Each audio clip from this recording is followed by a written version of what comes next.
Jangan lupa bapak-bapak, ibu-ibu nanti like and subrek.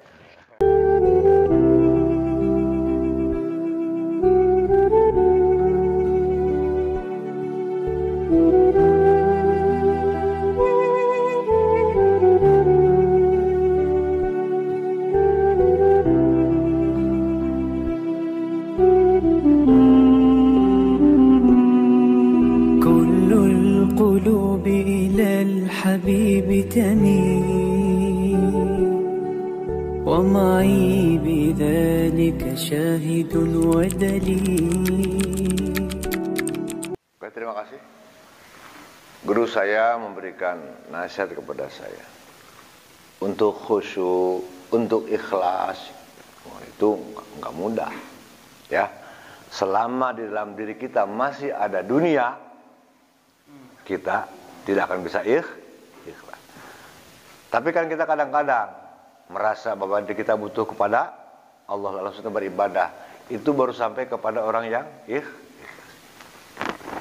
Boleh nggak kita minta kaya, minta mobil, minta rumah, berdoa kepada Allah, lalu sholat duha, sholat tahajud, boleh nggak? Boleh. Termasuk ikhlas nggak? Ikhlas. Asalkan tidak ingin dipuji orang lain. Benar-benar butuh. Saya tahajud, saya duha, karena ingin problematika hidup saya Allah hilangkan. Kenapa? Siapa lagi yang kita minta? Lalu Allah tempat kita meminta, gitu kan? Maka boleh. Nah itu mukhlis. Jadi dia beribadah tapi masih mengharapkan upah kepada Allah, tapi benar-benar semata-mata hanya kepada Allah. Ya Allah, kepada siapa masa aku harus minta kepada jurigan? Gak mungkin. Hanya kepadamu aku minta, gak mau aku minta kepada siapapun. Hanya engkau tempat aku minta. Tapi aku butuh ya Allah. Mungkin kita saat itu bisa. Itu ikhlas. Mukhlis. Kalau mukhlas, sudah. Allah aja sakit. Dikasih sakit terus, dikasih sehat terus, dikasih kaya. Begitu kagak ngepek. Yang penting Allah. Itu yang ikhlasnya itu sudah dijaga oleh Allah Subhanahu wa ta'ala. Makanya mukhlas. Yang dianugerahi keikhlasan oleh Allah, dijaga keikhlasannya oleh Allah. Sebab Pak, sudah tidak lagi dunia dari hatinya. Ini level inilah nanti yang sudah tidak bisa lagi diutak-atik oleh iblis. Kalau ikhlas kayak gitu, kalau doa kita dijabah semakin getol. Ya Allah, alhamdulillah, terus semakin ini. Nanti saat Allah menguji, menarik lagi yang kita berikan, mulai kendor tuh ibadahnya. Nah, masih tergoda, tergoyahkan. Tapi kalau mukhlas, itu sudah iblis sudah angkat tangan. Illa min ibadika minhumul mukhlasin. Hanya orang-orang seperti itulah yang tidak akan bisa digoda. Udah selamat ya. Itu bedanya mukhlasin dengan mukhlisin. Maka berusaha. Awas hati-hati Bu ya. Bukan meninggalkan dunia tudek macul, tudek dagang, bukan itu. Silahkan kita kalau dianugerahi harta banyak mau jadi diri mati dengan anak keluarga boleh. Apalagi sekarang nih bulan Asyura. Itu bulan Asyura itu nanti tanggal 10 ibu-ibu puasa pesta dengan keluarga. Sunahnya begitu. Semua mazhab 4 itu bahwa pada saat 10 Asyura pesta bahagiakan keluarga.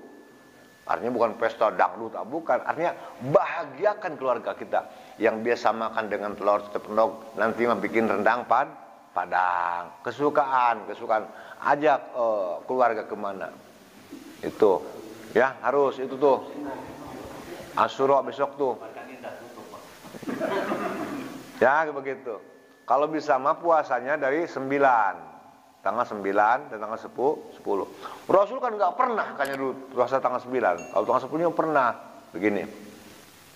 Ketika datang ke Madinah, orang-orang Yahudi ternyata pada puasa. Kenapa ini kalian pada puasa semuanya? Ternyata sebagai bentuk syukur bahwa Nabi Musa diselamatkan. Oh, kalau begitu aku lebih berhak kata Rasul.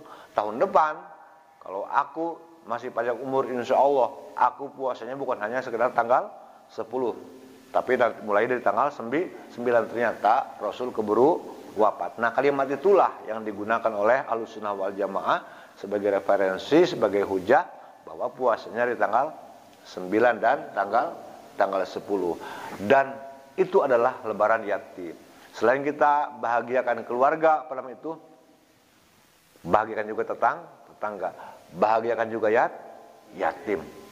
Silahkan dari sekarang yang punya uang dikumpulkan, bikin acara yang kira-kira keluarga bisa bahagia. Kalau punya, bagi-bagi dengan anak yatim. Itu sungguh luar biasa itu. Kenapa istimewanya? Ternyata bulan apa namanya? Bulan Muharram ini, Nabi Adam diterima tobatnya pada bulan Muharram. Kemudian Nabi Nuh dikeluarkan dari mulut hiu itu pada bulan Ramadan, Muharram. Kemudian Nabi Yunus yang dikeluarkan itu. Kemudian Nabi Ibrahim selamat dari api itu, dari mau dibunuhnya sama Namrud pada bulan Muharram juga. Siapa lagi? Nah, pokoknya banyak. Nabi Nuh ketika angklungan selama 3 bulan lebih sampai di Turki itu, di gunung itu, ternyata pada bulan Muharram juga. Nah, kalau di daerah Banten masih ada tradisi ngabubur tiis, ngasrep namanya tuh. Ada nggak di Jawa? Ngasrep, suka bikin bubur tapi tawar gitu tuh. Hah? Ngasrep niis. Ternyata ada itu istilahnya. Jadi karena kan sudah 3 bulan, nah Nabi Nuh dengan kehabisan bekal. Cuma ada nggak sisa gitu kan? Pas sampai gunung itu, pas sampai Turki, dikumpulin semua bekas-bekas makan tuh kan. Kemudian dibikin bubur. Kan udah nyampe gunung, nggak ada laut, nggak ada garam, kehabisan garam. Akhirnya asram. Walaupun di kita itu bikin bubur tiis tapi suka pakai gulanya pakai ya. Sering bohong. Gitu senahnya. Jangan lupa nanti ya, puasanya mulai tanggal 9 dan 10. Tapi jangan dianggap wajib. Yang berkenan aja, sebagai memperingati berbagai macam sejarah daripada para nabi. Oke, barangkali itu saja, mudah-mudahan kita semua panjang usia. Amin ya rabbal alamin. A'udzu billahi minasyaitonir rajim. Bismillahirrahmanirrahim. Wa sallallahu ala sayyidina wa maulana Muhammadin wa ala alihi wasallam. Allahumma hdinas siratal mustaqim wa siratal ladzina an'amta 'alaihim ghairil maghdubi 'alaihim waladdallin. Allahumma ahyina 'ala dinil Islam wa amitna 'ala dinil Islam wa nas'aluka imanan qawiyyan maqbula fil hayati wa 'indal mamati wa ba'dal mamati wa na'udzu bika minasy syirki wal kufri wad dhalal wal fisqi wan nifaq bi rahmatika ya arhamar rahimin walhamdulillahi rabbil alamin.